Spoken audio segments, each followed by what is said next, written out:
जरा सोचिए, कोई व्यक्ति अपने जीवन भर की पूंजी लगाकर घर बनवाए, लेकिन अचानक कोई आकर कहे कि इसे खाली करो, ये मेरी जमीन है, या फिर जितना मैं कहता हूं उतना किराया दो, तो आप क्या करेंगे? जाहिर सी बात है कि आप अदालत या पुलिस का सहारा लेंगे। लेकिन आपको ये जानकर झटका लगेगा कि पुलिस और अदालत भी इस मामले में पल्ला झाड़कर आपसे अलग हो जाएंगे और आपको वापस उसी के पास भेजेंगे जो आपकी जमीन को हड़पना चाहता है और उस पर दावा कर रहा है। यानी कि जो जुल्म कर रहा है उससे ही इंसाफ कराना आपकी मजबूरी बन जाएगी। ये है वक्फ बोर्ड एक्ट, जिसके बारे में देश की बहुसंख्यक आबादी को कुछ पता ही नहीं है। नमस्कार, उदय इंडिया में स्वागत है आपका। मैं हूं अंशुमान आनंद। वक्फ बोर्ड को लेकर इन दिनों बहुत विवाद हो रहा है। केंद्रीय अल्पसंख्यक मामलों के मंत्री किरेन रिजिजू ने लोकसभा में 8 अगस्त को वक्फ बोर्ड कानून में संशोधन से जुड़े 2 अहम विधेयकों को पेश किया, लेकिन विपक्ष ने हंगामा शुरू कर दिया। इसके बाद सरकार ने वक्फ संशोधन विधेयक को ज्वाइंट पार्लियामेंट्री कमेटी यानी जेपीसी को भेज दिया है। लेकिन हंगामा मचाने वाला विपक्ष ये नहीं बता रहा है कि दुनिया के किसी भी देश में वक्फ बोर्ड के पास इतनी शक्तियां नहीं हैं। यानी कि सऊदी अरब जैसे रूढ़िवादी इस्लामी देशों में भी ऐसा कानून नहीं है। वहां भी देश की जमीन और संपत्ति सरकार के कब्जे में है।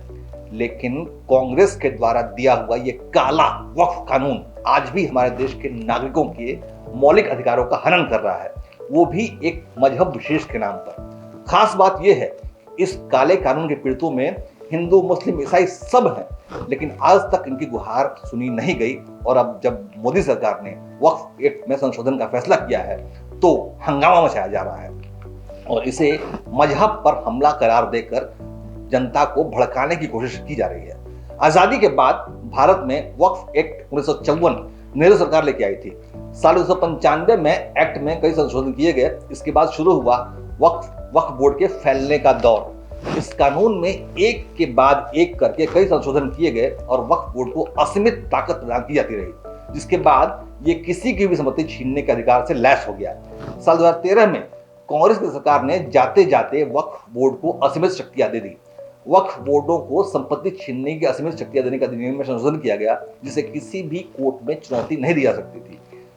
याद रखिएगा, साल 2013 में जब सोनिया गांधी की एनएससी नेशनल एडवाइजरी काउंसिल थी और मनमोहन सिंह प्रधानमंत्री थे, सारे फैसले सोनिया गांधी करती थी। उनके रिकमेंडेशन पे ये फैसला किया गया कि वक्फ के कानून को किसी भी कोर्ट में चुनौती नहीं दी जा सकती। यानी कि अगर किसी जमीन पर वक्फ बोर्ड ने दावा ठोक दिया तो आप कहीं भी नहीं जा सकते हैं, आपके पास कोई ठिकाना नहीं है। इस काले कानून ने पीड़ित को न्यायपालिका से न्याय मांगने का अधिकार भी छीन लिया, जो कि हमारे मौलिक अधिकारों में आता है।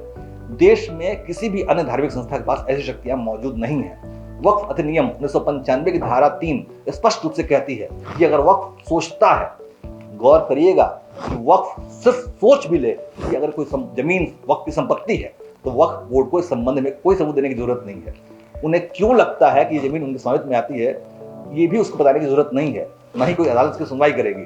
अब इसी अधिकार का इस्तेमाल करते हुए वक्फ बोर्ड ने अंबानी के घर एंटीलिया इलाहाबाद हाईकोर्ट की जमीन पर भी दावा ठोक दिया।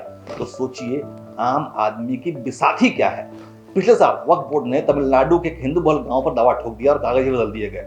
गांव वालों को पता भी नहीं चला। मामला तब उजागर हुआ जब राजगोपाल नाम के एक व्यक्ति को कुछ पैसों की जरूरत पड़ी और उसने अपनी 1 एकड़ जमीन राजराजेश्वरी नामक व्यक्ति को बेचने की कोशिश की। राजगोपाल जब अपनी जमीन बेचने के लिए रजिस्ट्रार कार्यालय पहुंचे तो उन्हें पता चला कि वे जिस जमीन को बेचने आए हैं वो जमीन उनकी है ही नहीं, बल्कि वो जमीन वक्फ की हो चुकी है और उसका मालिक वक्फ बोर्ड है। वक्फ बोर्ड के निर्देश के मुताबिक इस जमीन को बेचा नहीं जा सकता। अब राजगोपाल को चेन्नई के वक्फ बोर्ड से अनापत्ति प्रमाण पत्र लाने की यानी एनओसी लाने की सलाह दी गई। यानी पीड़ित राजगोपाल अब चेन्नई वक्फ बोर्ड के ऑफिस जाएं, वहां के अधिकारियों को या तो रिश्वत दें या उनके हाथ पर जोड़ें या फिर अपनी जमीन को अपने हाथ से निकलते हुए देखें। एक रास्ता ये भी हो सकता है कि वक्फ उनसे कहे कि तुम धर्म परिवर्तन करके मजहबी हो जाओ, तब तुम अपनी जमीन के मालिक हो जाओगे। इस तरह से वक्फ अपना धर्मांतरण खेल भी चलाता रहता है, क्योंकि वक्फ के अधिकारियों में सारे कर्मचारी और सारे रिप्रेजेंटेटिव वो सब एक ही मजहब के होते हैं। वक्फ कानून के जरिए जमीन हड़पना एक क्रूर वास्तविकता है, जिसके शिकार अधिकतर दलित, आदिवासी और पिछड़े समुदाय के लोग ही बनते हैं। ऐसी खबरें आए दिन मीडिया में आती हैं जहां वक्फ बोर्ड ने सार्वजनिक या निजी भूमि को वक्फ के तौर पर पंजीकृत करने की मांग की है। इसमें सूरत में सरकारी इमारतें हैं कई सारी, बेंगलुरु में कथित रूप से ईदगाह मैदान, हरियाणा के में जठलाना गांव, हैदराबाद का एक 5 स्टार होटल, ये सब शामिल हैं। आज भारत के कई मंदिरों को वक्फ की प्रॉपर्टी कहा जाता है, जैसे श्री कृष्ण जन्मभूमि, श्री काशी विश्वनाथ का असली स्वयंभू शिवलिंग, धार भोजशाला आदि आदि। ये सिलसिला कब तक जारी रहेगा? इस पर रोक लगनी ही चाहिए। वक्फ बोर्ड द्वारा जमीन हड़पने के 3 सबसे आम तरीके हैं। पहला ये है कि किसी भी जमीन को कब्रिस्तान बनाकर उस पर दावा ठोकना, या फिर किसी भी जमीन पर मजार या दरगाह बना देना, या फिर लंबे समय तक किसी सार्वजनिक भूमि पर नमाज पढ़ना और फिर उसे मस्जिद बनाकर उसे हड़प लेना। वक्फ के संपत्ति हड़पने का सिलसिला इन तीनों तरीकों से सालों से चला आ रहा है और हालत ये हो गई है कि आज वक्फ बोर्ड भारत में तीसरा सबसे बड़ा जमींदार बन गया है। यानी कि उसकी संपत्ति जो केंद्र सरकार की संपत्ति है उससे थोड़ी ही कम है और इस संपत्ति का लगातार बढ़ना जारी है।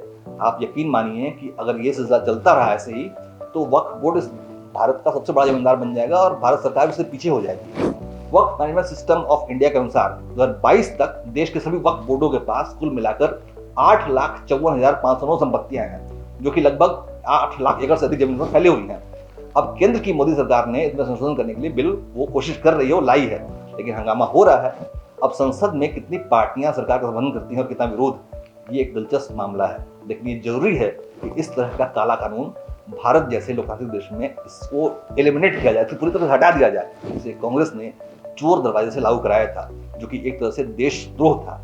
इसका जल्द से जल्द रद्द हो जाना ही देश के हित में है। जय हिंद, जय भारत।